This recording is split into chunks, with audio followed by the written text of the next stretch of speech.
And as you walk back outside, you see that the half-elf female has walked over to Nox and has started a just conversation about general, she herself being a wizard, just general, like, you know, magic shop talk kind of stuff. Like, oh, so what kind of spells do you use? Or do you like to use, you know, these components, yada yada? She just came inside. Hello, what's your name? It's Monica. Oh, I'm sorry. My name is Monica. I thought I'd already introduced myself the last time that we met. Obviously, I didn't make a strong enough impression. Sorry, I'm really forgetful. It's my old age. I apologize. What'd you ask? I forgot that also. I had asked you about your companion, the white crow that I've seen around here before. Oh, that's Crowan. He's my familiar. He helps me conjure spells and assists me in battle. And almost coincidentally, at that moment, he kind of flaps down from a. He like flies down around the top of the keep and just lands himself right on your shoulder. Ah, good boy. And he starts pecking the side of your head, like right at your temple. Not hard, but just like enough to try and he's trying to get. Yeah, I am totally unfazed by it because I'm so old and I'm just like I got like a really droopy eye and I'm just like letting him go at it like a woodpecker, like hey. And as you're, explaining this to Monica, she's just looking at you and at the bird with this look on her face and just says, yes, I see. Must be very helpful. Indeed. You are not going to get laid, dude.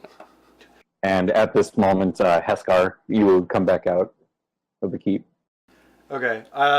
Just as I'm walking out, I kind of lean in next to Hingman and I kind of give him a little nudge, and I lean in close. I put the bottle up to his ear, his trained bardic ear, and I give it a little shake. Sound a little light? A little light. Do you want to question? Jado. Because, this was first job, and Right. we staked our reputation. Mind you, we were being delivered too, but this is a dangerous precedent. Oh, yeah. If we don't address it. Mm-hmm. And we better do it now. Yeah. Or else they'll just think we drank half of everything. Do you want to take the lead? Honey to his vinegar, good cop, bad cop. Sure. Good. Honey vinegar detective agency. So I Vic? it's Not the rails, Vic. outside. It's still Hunkle, and then Darren was the human, right? Mm-hmm. And then Tren, the female dragonborn. She's there too. Okay. I approach Hunkle, and I say, "So, you said the trip was uneventful. Couple of critters trying to get in your way. Was that right?" Aye. For the most part, the travel was easy. A couple of days of bad weather, but that's to be expected when you're going quite a long distance. But for the most part, it was enjoyable. I've got some nice company to keep me occupied on the way over. Right. Yeah, you travel. And I kind of look at Hangman. Travel is, you got to do it with friends. And, Yes. He said it was it's quite entertaining. I'm sure. Yeah, it must get real bored out there. yeah, taking the Boring. time to rest, recuperate, maybe, Kick back a little bit. enjoy a drink. Aye. Yes, dwarves are definitely known to drink. I took some of the time on the journey to get to know some of my fellows a little better, having only met them as of recently. But aye, there was a bit of relaxation done when the work was over for the day. Yeah. So, how much personal liquor did you bring with you?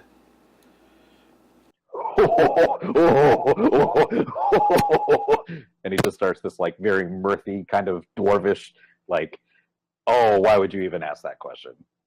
And he starts producing like he pulls out of his boot a tiny little like 8-ounce flask. He pulls out of like his inner breast pocket another flask. He goes into his bag and takes out a large, kind of not too. It's not very like. I'm trying to think of a good size example. It's about the size of a small, like a cantaloupe. It's the size of a cantaloupe, like a clay urn kind of jug. Okay. Okay. So you've got And he just says, "What kind do you want?" you got quite a bit of an assortment there. Certainly won't go parched, that's for sure. Well, some of these are for my practices, but some of it's for enjoyment. Oh, of course. Oh, understandable. And I kind of look over to Darren. You, I imagine, partook of his ale as well. Nah, never been much of a drinker myself.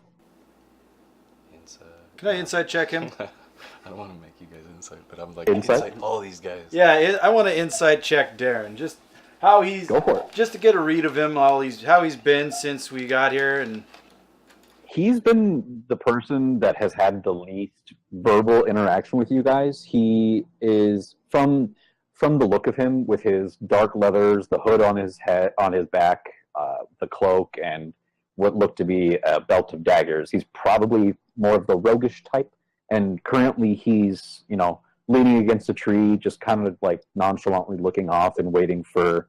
He seems like the person who speaks only when he feels that it's necessary, and other than that, he's just not interested in what's happening. Kind of too good for the world, kind of a hoity-toity, roguish type. okay. I had rolled a natural 1 on my insight. But I rolled one too, and I got a 15 Well, your 15 plus my shit. Well, what is yours? 2 years. What's my modifier? Go to your character sheet. Charisma, I think. Should be charisma. Insight's wisdom.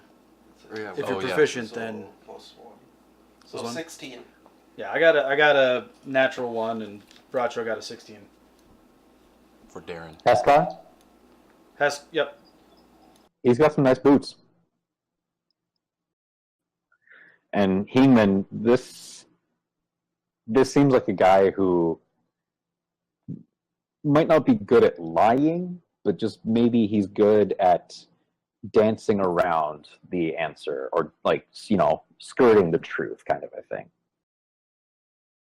Like, he'd be the person that would say, "Well, I didn't lie to you, but I wasn't outright with that information either." Right. It's the Obi-Wan style honesty. Exactly. Where it's true from a certain point of view. From a certain point of Didn't view. ask the right questions. The direct questions. Exactly. I kind of look at more direct. Yeah. Okay. Let it. Just come out. True. Okay, here's the deal. I kind of take the bottle and I give it a shake, and I bring it over to Hunkle. You hear that? I give it a little shake next to his ear. Doesn't sound full, does it? And it's at this time that his face turns from one of, with the conversation you guys were having with him, of just general pleasantness and enjoying, and then with the talk of alcohol, he brightened a little bit and he had a smile on his face, but it has now turned to a very serious, stern look. And he just turns and looks in the direction of Darren. Seems like I remember buying 11 full bottles for transportation, or having 11 full bottles for transportation. And these be anything but full. Oh my. The short one has a point, Darren. I checked those bottles myself before we left. They were all full. You have anything to say about this, lad? And Darren he's now pulled out a small dagger and is picking underneath his fingernails and kind of just like flicking things off, and just very like half paying attention kind of attitude. He just says, "Nah, must have been some shoddy craftsmanship on those bottles then. Got one with a bit of a leak, I'd say." How does one with such fancy boots as yourself get on a simple transportation gig. Huh? Money's money. But I Make a mean, bit and coin whatever I can. You know, he has a point. Money is money. You know I what suppose. happens to also be of equal importance in the guild's standpoint is reputation. And honesty. And honesty, yes. And if a transportation job seems to be too difficult to be reputable, I feel The guild might not want to do business with you guys. there are many places to make money. Perhaps you might be better suited Finding different ones. elsewhere if you feel that a less direct approach when asked questions is in order. Yeah. Good imp. You hear this kind of like soft, this slightly softer voice from behind you guys that just says, "Yeah, shame on you." And you all look behind you as you see Richard just peeking out from behind the door, like watching what's happening. Like, oh, I turn around like, get back inside, Richard. Hey, don't yell at Richard. and he just closes the door and scurries No, back no, inside. he's right. Get back inside. It's a tense situation. Richard, you're not helping. There's no room for boys with short pants in this situation.